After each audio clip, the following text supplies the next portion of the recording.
Go. All right. Thank you all for coming. So, given today's economy, I am sure that I'm not alone when I say I'm right back where I started. I'm in school. And I suddenly found myself in a head-on collision with the glass ceiling. And so, I'm sure that I learned a whole lot to get to that point where I started. But in hitting that glass ceiling, I realized that I needed to go back to school.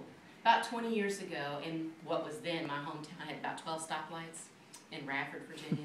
I was recruited from the FBI and left there to come to Washington, D.C., and you want to talk about culture shock. So I went from small town life to big city life, and I hated it.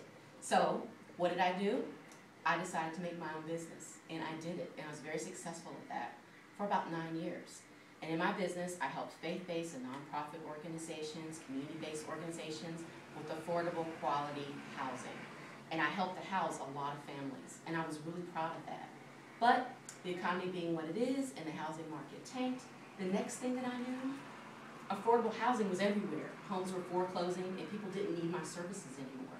So my business ended. And I found myself back in the grind again trying to find a new job. And in doing that, I was competing with people who were CEOs of major companies and past presidents were competing with me for entry-level positions. It was very, very challenging and very difficult. And the one thing that they had that I didn't have, degree. If I had a communications degree, which I do, they wanted a business degree, and I didn't have that. So if I had business experience, they wanted a master's degree or something of that nature. So I just never had enough education to compete with them. So life pulled me in its slingshot.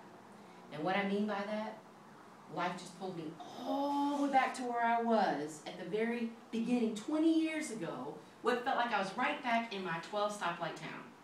The slingshot's going to let me go after I learn everything that I need, and when it does, I'll go past the point I started before I had to go back and start to go back to school. So I'm very, very excited about where it's heading and about never ever hitting that glass ceiling again. Thank you for coming.